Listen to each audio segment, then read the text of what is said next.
So in this particular slide, we will discuss in detail about the concept of convection. Okay, so how convection influences so many engineering systems. Okay, so, but before then, we will look at certain important definitions that are relevant to our discussion. Okay. 1 minute.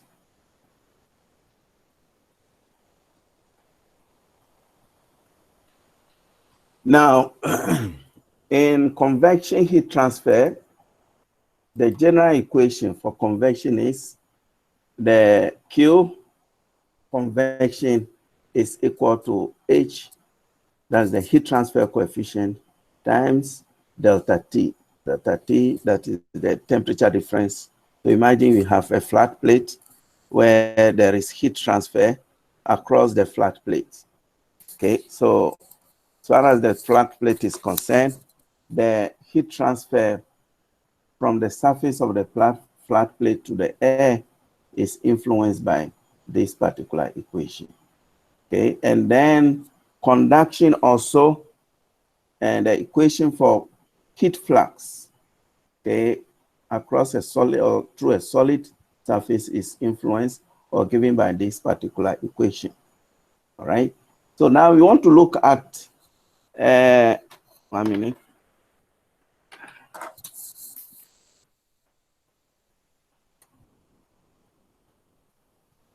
Yes, we want to look at how these two equations, when combined, what is going to be the end result of it.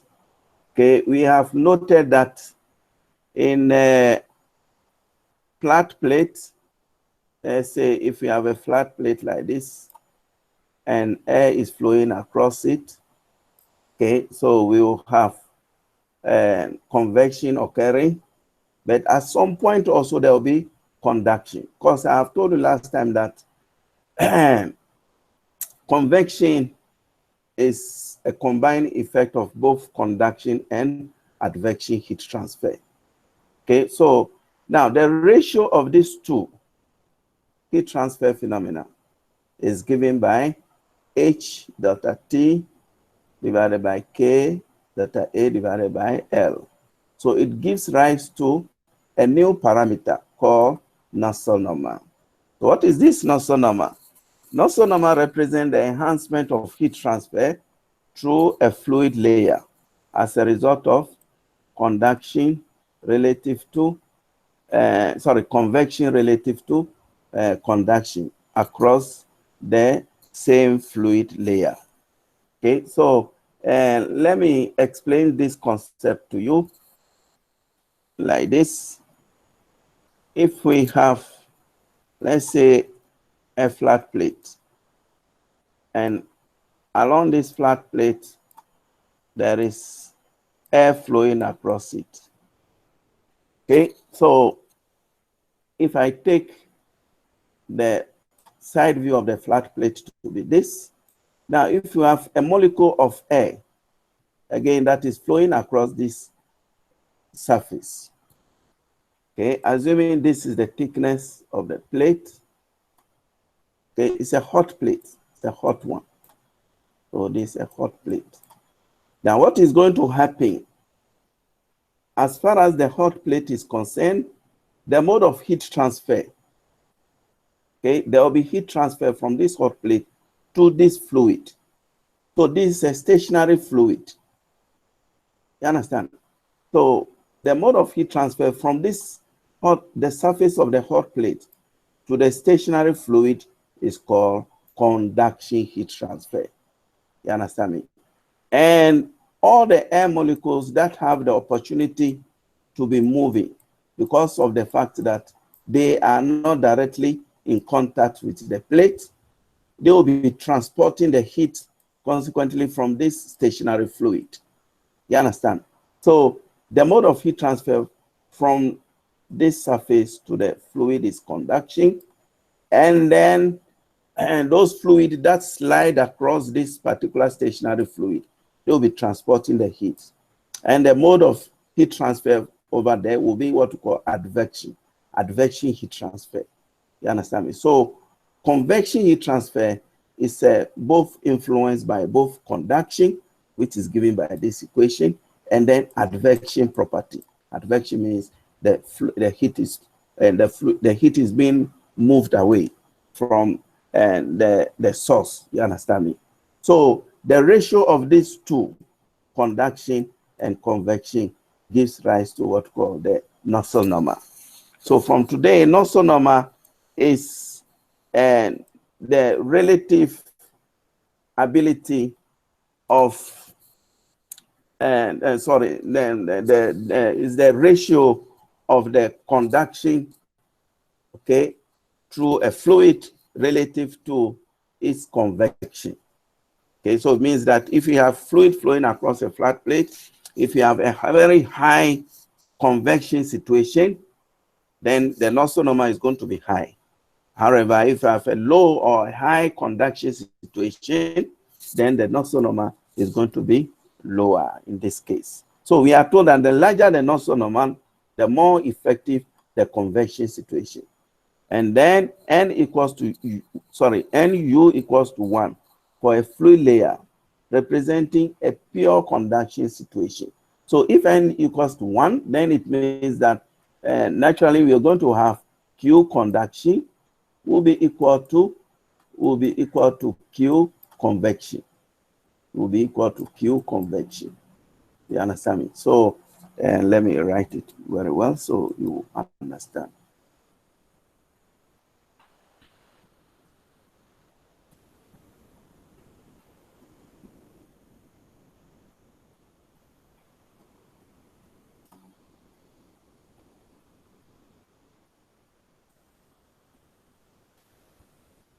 So in this particular equation, if the whole of this equals to 1, then it means conduction and convection will be equal to, they will be the same.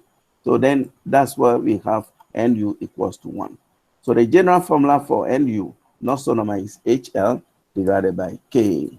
Now we'll define again another parameter called the dynamic viscosity. Dynamic viscosity is the shear force per unit area required to drag on a layer of fluid with unit velocity past another layer. Okay, so and if let's say again we have a flat surface, okay, in which a fluid or some molecules of fluid are flowing across it, assuming the y coordinate as this is given by this. Okay. Now, you bear with me that, you see, as the fluid flows, okay, across the flat plate, there will be a region where there will be a relative motion, especially at the surface of the plate over here. All those fluid molecules will be at rest. They will have zero velocity. So there will be a very strong shear force between the fluid and then the sliding fluid across the stationary one. And this force is governed by the shear stress. So the shear stress is the relative motion between two fluid layers. You have one fluid stationary, another one is sliding across it like this. So the force, the relative force between the two fluids is given by what's called the shear stress. Okay, so now this shear stress is always proportional. This shear stress, tau, is always proportional to delta U divided by delta Y. Okay, so if what I mean by du is that you see the velocity profile will be given by this along the flow. So initially over here u will be equal to 0. So the velocity profile at the surface of the plate will be equal to 0. Then as you move along the plate in the y direction, the value of u will be changing. In other words, it will be increasing. You understand me? So this shear stress or the shear stress is always proportional to delta U. Means that, sorry, as U increases, then we have the shear force also increases in that way. Okay, so if we remove the proportionality sign, if we take away the proportionality sign, so here we have du over dy. Okay, if we take away the proportionality sign, we will introduce a new parameter called mu. And this mu is the dynamic viscosity. So eventually, we can have shear stress equals to mu times du over dy. You understand me? So du over dy. Du over dy is the rate of change of velocity along the y-axis. Here, du over dy equals to 0 because u equals to 0. But as you move on towards the y-axis, then the value of u will be increasing asymptotically until eventually when u becomes equals to u infinity. Okay, so and that's it for dynamic viscosity. Now let us come to kinematic viscosity. Kinematic viscosity is simply the ratio of dynamic viscosity divided by density of the fluid. Okay. Now, let us look at boundary layer. Yes, this is a very important area, boundary layer thickness. Okay, so maybe, yes, in fluid mechanics too, I think most of you have done this before. Now, here we have a flat plate, and along this flat plate, we have fluid molecules flowing. Air can be flowing along the flat plate. Now, I've told you at the exact surface of the flat plate, the velocity of the fluid equals to 0. Okay? So if you move, let's say, along this velocity profile, u will be 0 here. It will be increasing gradually like this until when it reaches a point when this u infinity becomes equals to 99, or u becomes, this u becomes equal to 99%, okay, of u infinity. Then this point, the distance between this point and then the surface of the plate is called the velocity boundary layer. So this thick dark line is the development of the boundary layer along the flat plate. So the distance is given by delta. So that's the boundary layer thickness. So it means we can have one boundary layer thickness here, another one here, another one there, and then another boundary layer thickness over here, depending on the distance from the leading edge. Okay, so this is the boundary layer thickness region, and any point above the boundary layer thickness, the velocity, this u, will be eventually equal to u infinity, will be equal to u infinity. So it means that any point above this line or this point, u will stop changing. Say if u equals to 10 meters per second, it will remain the same. If you go continue to move above the along the y-axis, you will still be the same. This is what we call the inviscid flow region. So inviscid flow region is a region where the velocity of the fluid has stopped changing. But within the boundary layer thickness, the velocity will be changing. So here initially velocity will be 0, then it will be climbing up gradually, asymptotically, until when it reaches here, then it will be remain constant in this way.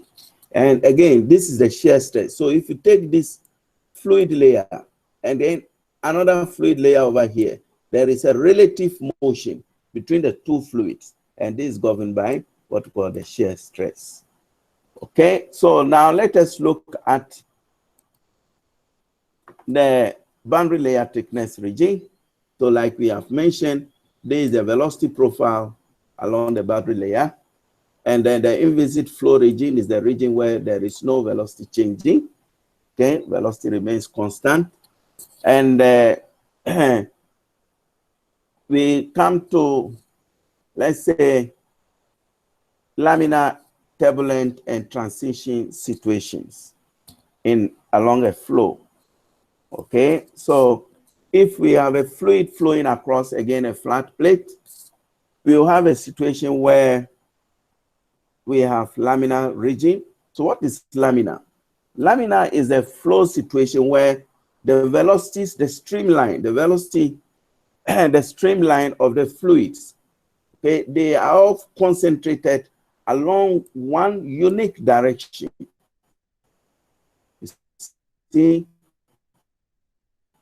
here the velocity never change. Transition region, the velocity of each fluid will start be orientating themselves in a different direction. You understand me? So there will be different fluids will be moving in different directions. So there will be a chaos situation. So in this chaos situation where the velocity of the fluids don't have a unique direction, then it is said to be turbulent flow region. You understand me? So classical difference between laminar flow and turbulent flow is that in laminar flow, the velocities of the fluid are moving in a unique direction, whereas in turbulent flow, the velocities are moving in a different direction in this way. Okay, so and in the laminar flow region, the velocity profile of the fluid is this. So you see, initially the velocity equals to 0 here, then it will be increasing gradually, maybe 2, 4, 6, 10, like this. Then it becomes constant, all like that. So, but over here, the velocity profile for turbulent flow region, you see this, the gradient of this line is very, very steep compared with this. Okay, so this, the gradient of this is very sharp, okay, compared with this one. And the reason is that if you have a situation where in a very high turbulent region, okay, the fluids have more influence on the boundary layer, okay, and this region is what we call the buffer layer or the laminar sublayer. Okay, so initially the plate has got some influence on the fluid. In other words, the plate, the surface of the plate does not allow or permit the fluid to move in a very chaos situation. Okay, that's along this particular surface. But as you move gradually along, the wire axis, then the fluid will have a freedom to move around in any direction. Okay, so, and this region corresponds to the turbulent region. So here we have the buffer region and then the turbulent region. Now, the transition region is the region where the fluid will start this behavior of moving in different direction. Okay, so now let us see the difference again between laminar flow and turbulent region. In laminar region, the gradient of the line is very steep. That's the gradient of the line for the velocity profile is this. Okay, and at this particular point, the u over dy, the rate of change of velocity, this u, the rate of change of velocity along the y direction at this point equals to 0. So then it will be increasing. So at this point, the u dy it's never equal to 0. It has a unique value. It has a finite value. Okay, it is only equal to 0 at the surface of the plate, immediate surface of the plate, like this. Okay, so if we compare with this velocity, now for the turbulent region, we do not have, you see, for the turbulent region, the fluid are such that we concentrate on a certain number of fluids in this region and find their average velocity. You understand me? So average velocity means that you have velocity of fluid A, fluid B plus fluid C, and so on. Then you find the average. This constitutes the average velocity. So the average means that the fluid will not have a unique velocity at this particular point. And the what do you call it? The velocity profile looks like this. Okay, and it is very, very close to the surface of the plate. So here for this region, the derivative of the average velocity, okay, with respect to the y-axis is also equals to 0. Means that the fluid have strongly held to the surface of the plate, even in the turbulent region, at this region. But as you go above the y-axis, like I told you, this u average velocity will be increasing in this way. Okay, so now we have mentioned that the derivative of the u over the y for the laminar flow, turbulent flow, is greater than that of the u over the y for the laminar flow situation. And it is true. You see, here in the turbulent flow region, the fluids have very high turbulence. Hence, they are accompanied with very high force. Shear stress, very high shear stress is taking place over here. So that this, in the end of the day, translates to a very high du over dy. Whereas for this particular region, okay, the fluids are moving very slowly with a slow velocity. You can say the velocity of the fluid over here, if it is 2 meters per second, for the turbulent region, the velocity profile or the velocity of the fluid, the average velocity could be about, let's say, 10 meters per second. So the derivative of this function will automatically be greater than that of the laminar flow situation. Okay, so now we come to, again, the thermal boundary layer. In thermal boundary layer, what we have over here is similar to turbulent boundary layer. So what happens is that, again, over here, we have a fluid flowing across a hot surface like this. So fluid is flowing across a hot surface. And with respect to the temperature at the surface is very, very high. So this is the temperature of the surface, let's say Ts. Now, as you progressively move along the y-axis in this way, the temperature reduces. So in the end, the temperature will continue to reduce until eventually when this T becomes equal to the free stream temperature. So that point is refers to the thermal boundary layer. So now the temperature distribution is like this. Means that here the temperature is very high, so then it decreases asymptotically up to the free stream temperature. Okay, so this is what we call the thermal boundary layer. Okay, now let's go a little bit into details. Okay, so initially we have a flat plate like this, whose surface temperature is given by Ts. And then as you move along the y-axis in this direction, so the temperature distribution is like this. It means it changes, it reduces. Okay, so when this temperature at the surface, okay, plus 99% of T infinity minus Ts, this particular point will be equal to what we call the thermal boundary layer. Okay, so thermal boundary layer is nothing. It is Ts, the point where you have T minus Ts. What is T? T is the temperature that is changing over here.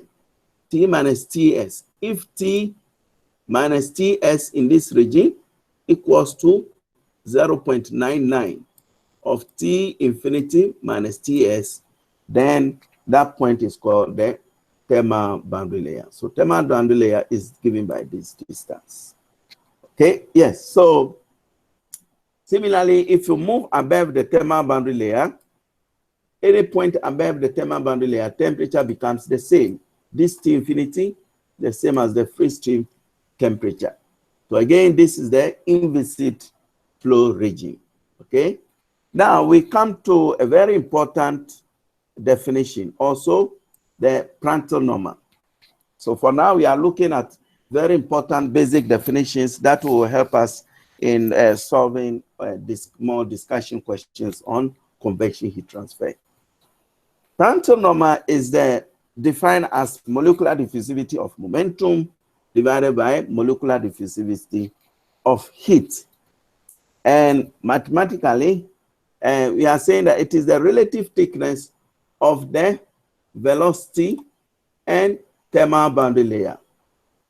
Okay, so the relative thickness of the velocity and thermal boundary layer is defined by the Prandtl number. And it is true.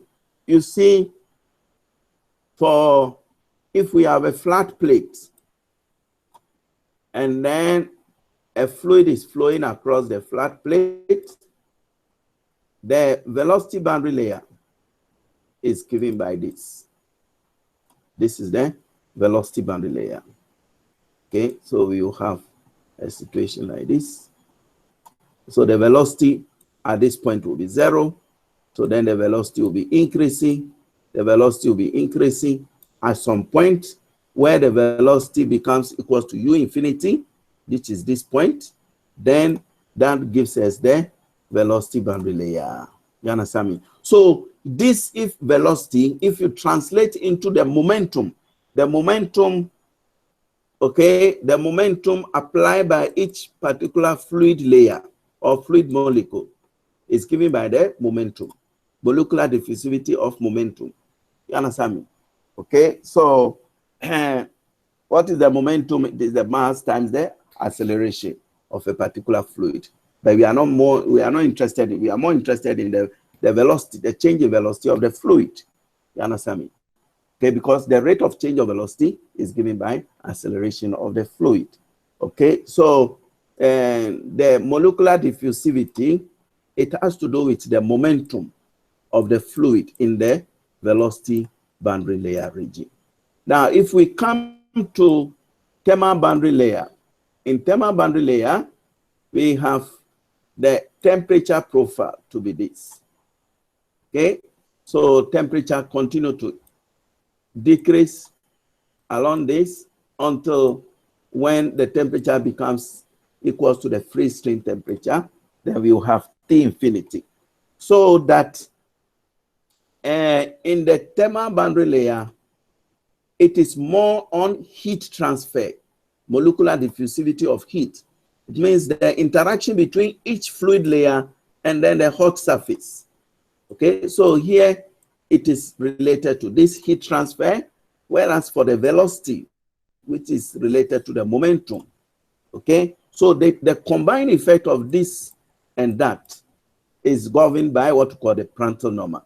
So Prandtl number is the molecular diffusivity of momentum divided by molecular diffusivity of heat. So it means if you have a flow in which you have a very high Prandtl number, for a high Prandtl number, then it means that the velocity boundary layer thickness is much, much higher than the thermal boundary layer thickness.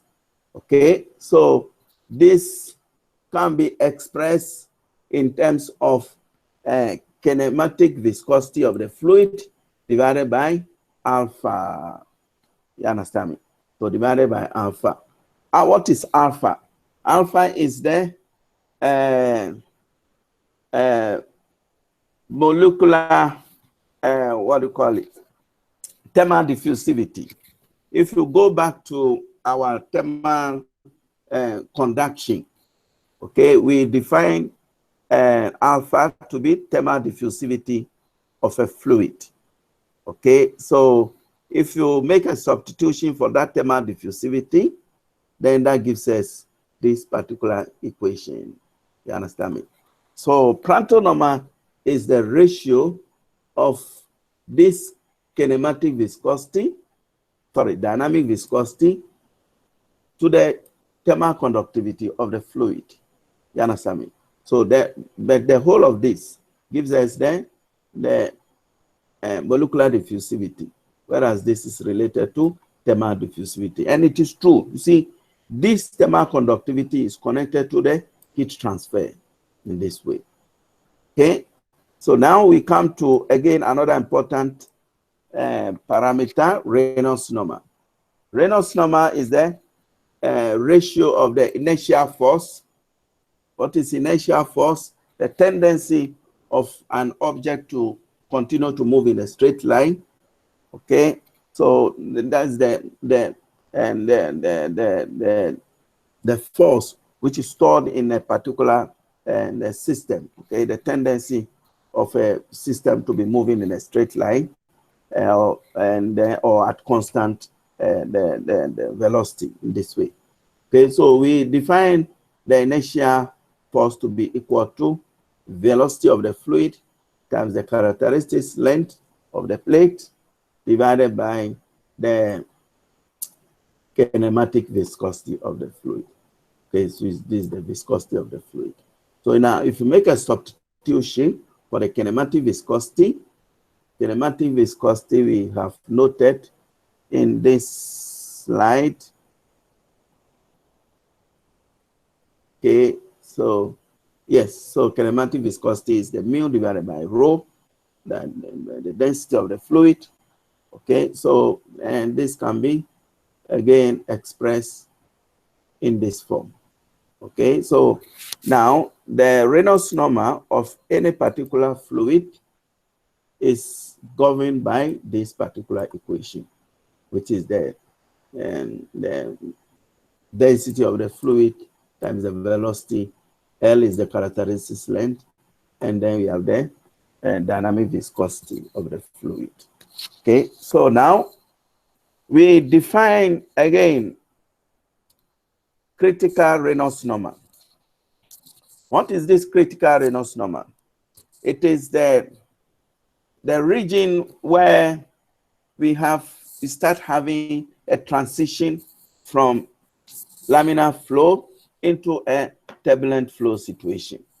Okay, so let's say if I have a flat plate like this, and along this is the velocity boundary layer. Let's say if up to the middle portion of the plate, the flow situation is laminar. So it means the fluid flowing in this region are all in laminar situation. Okay, so now the Reynolds number that corresponds to this region. So any point after this is what we call the critical Reynolds number. The critical Reynolds number is over here. And any point after this critical Reynolds number, we have the transition stage, and then eventually we have the turbulent region. So in the turbulent region, the fluid will be moving in different directions like this. Okay, so the value for the critical Reynolds number is always governed by this, where X is called X critical. So X critical is this distance. This is X critical. It's given by this distance. Okay, so U is the velocity of the fluid, density of the fluid, and then we have the dynamic viscosity of the fluid. See? X is the distance between the leading edge of the plate to the transition point, okay, from laminar to turbulent. Okay, so and again, I would like to continue because I would not like to waste your data. Okay, so up to some few minutes, then maybe we'll stop. So I was very frustrated by the initial presentation we had today because of the setup. So we will try to find a solution to this. Okay, so very challenging, but be patient. Okay, now we have looked at the basic introduction to convection heat transfer. Okay, we have looked at Nusselt number. Okay, Nusselt number is the ratio of the conduction to convection heat transfer. Okay, we have also looked at the velocity boundary layer okay, the thermal boundary layer also. These are very important parameters. And finally, we discuss something on Reynolds number. Now, this slide gives us the very more general equation of the convection equations for an external flow. Okay, so external flow means flow past a cylinder, or a flow across any particular solid surface. So we're going to look at the conservation of mass, conservation of momentum and energy. Okay, I'm not going to derive these equations. I'll move straight forward to important areas that will require. This particular conservation of mass, okay, has already been taught in fluid mechanics, and nobody is going to test you on this particular area to derive the conservation of mass for a fluid flowing across a flat plate. Important equation is the continuity equation. Okay, we all know that from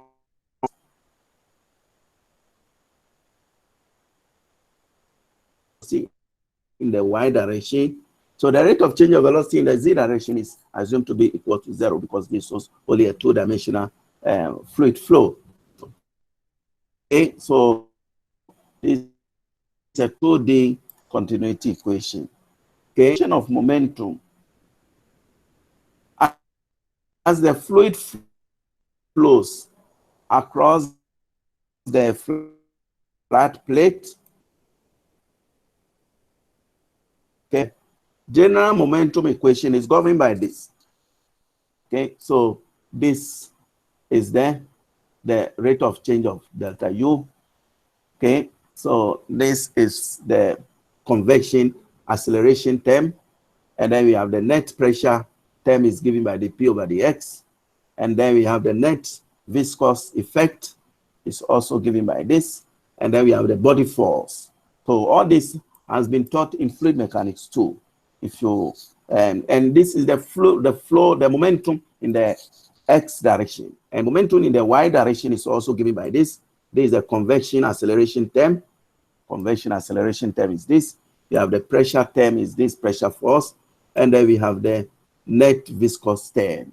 Okay, so we have already noted that for an inviscid flow situation, inviscid flow means that the all the velocity terms remains constant. In other words, there is no viscous, the viscosity remains constant at that point. So that indicates that the whole of this will be equal to 0 for inviscid flow situation. But again, we are not interested in that. So I'll focus on a very high, the place where we will need to focus our attention more on later on.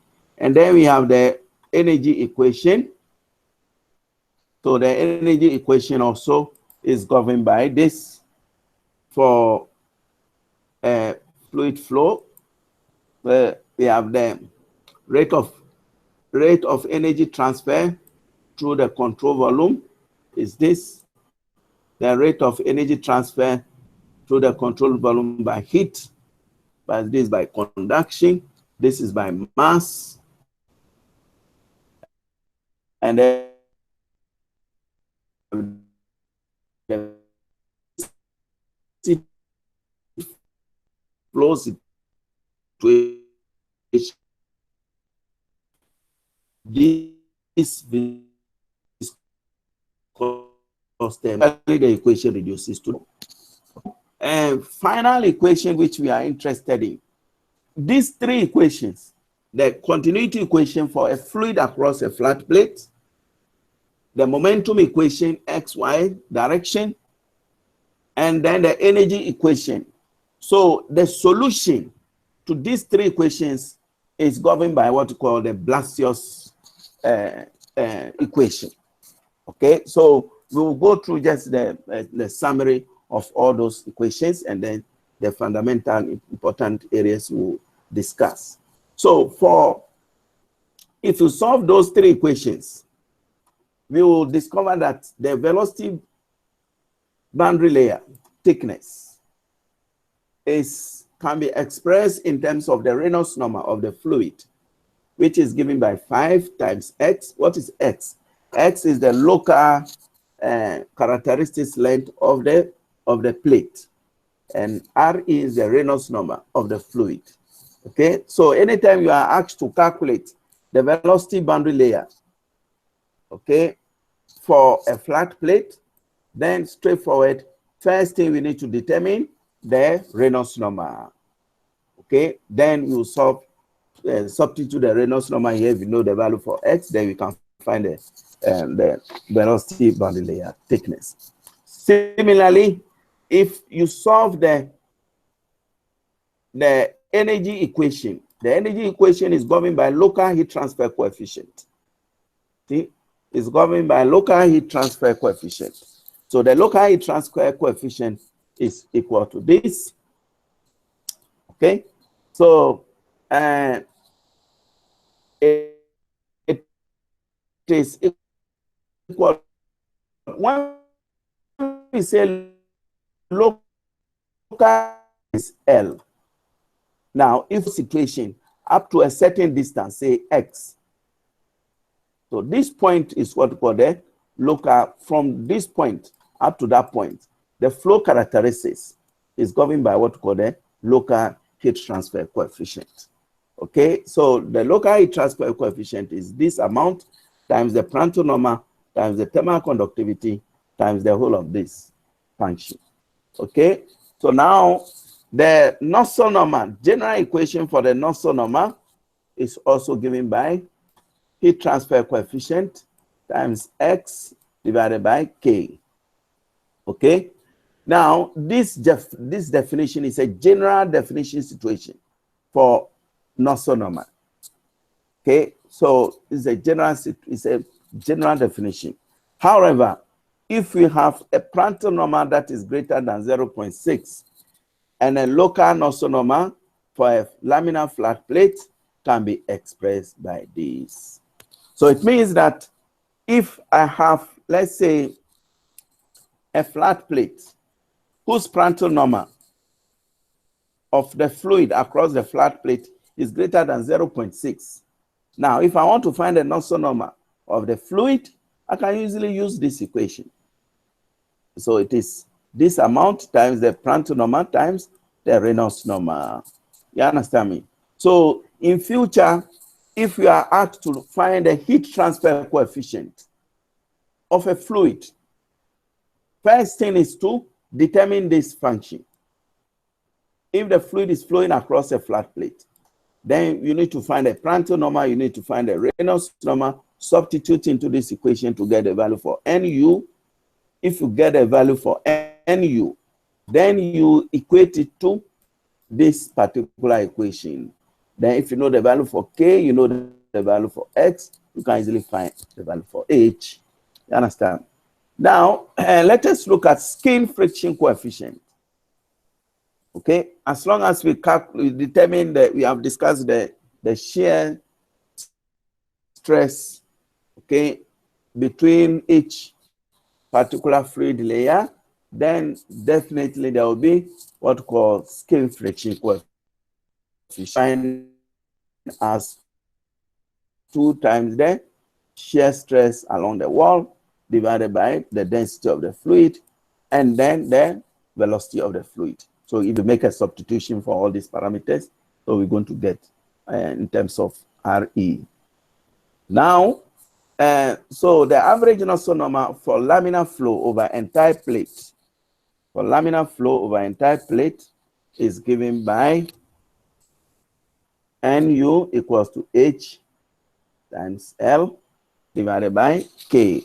Now, this NU can be equated to this equation.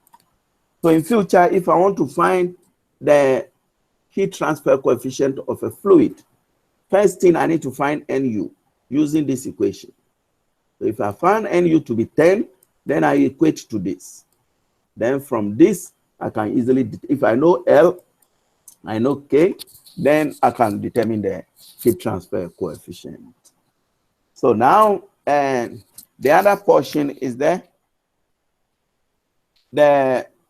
thermal boundary layer. Okay, so thermal boundary layer is directly linked to the temperature of the fluid. So now it is defined in this way. Thermal boundary layer is equal to the ratio of the velocity boundary. Be careful, there is difference between this delta and this delta T. So delta T is the thermal boundary layer, whereas delta T, this delta is the velocity boundary layer, okay, of the fluid. Now we can have this average. So if you sum these two, this gives you 60 degrees Celsius. Now it is this 60 degrees Celsius you are going to use to determine the value for PR, Prandtl number, the value for thermal conductivity, the value for density of the fluid, the value for viscosity of the fluid, and so on and so forth. It's very, very important. Please, anytime you have a question on convection, first thing, determine what is the temperature of the fluid and what's the temperature of the solid surface. Just sum them, divide by 2. Using this now temperature, you go to the property table, or the table will be given to you either in exams or in tests. And then from this table, you can list down all the, you are not supposed to memorize these things. So it will be given to you. You understand? So these are the thermophysical properties of the fluid with respect to this temperature. See? So density is this, kinematic viscosity, sorry, dynamic viscosity is this, thermal conductivity of the fluid, and Prandtl number. So all these things, we need them. There is no way you can calculate this, nor the density, nor the thermal conductivity. They must be given to you. And that depends on the average temperature. That's the film temperature. Okay, so now we need to know what is the flow situation. Turbulent flow, you understand me? So now we'll find the Reynolds number is the only parameter which is used to determine the flow situation.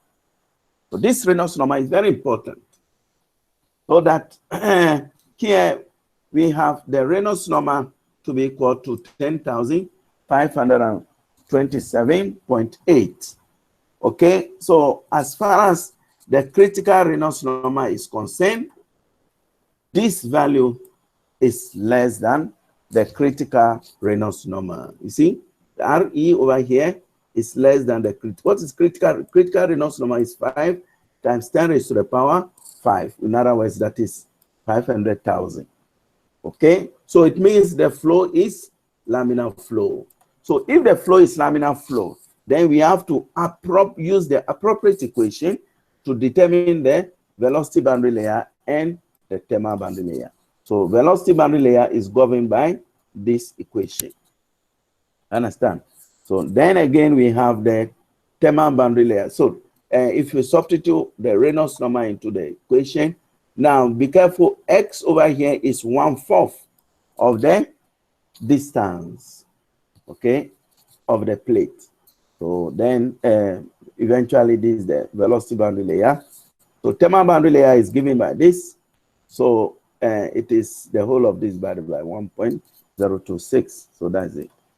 Now we have now calculate the convection heat transfer.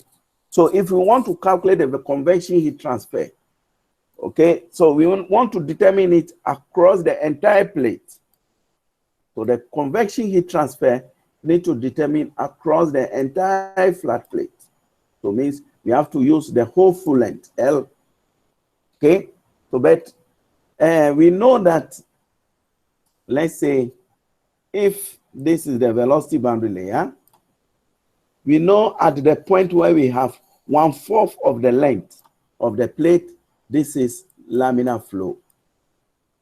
Okay, so that's why we use this equation, laminar situation, to determine the velocity boundary layer and then the thermal boundary layer.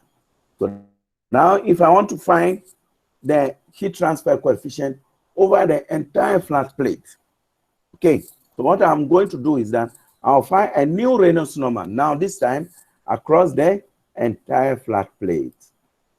So then that gives us 42,000, okay?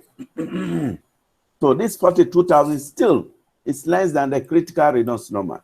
So now again, the flow situation is the flow across the entire flat plate is laminar flow. So now the heat transfer coefficient for a laminar flow situation is this. So H equals to Prandtl number times this times thermal conductivity, then times the whole of this. So if you substitute all these parameters, Prandtl number, thermal conductivity, dynamic viscosity, kinematic viscosity, the value for X, then eventually you will get this equation. Oh, sorry, this result. Okay. So now to determine the heat transfer, the convection heat transfer.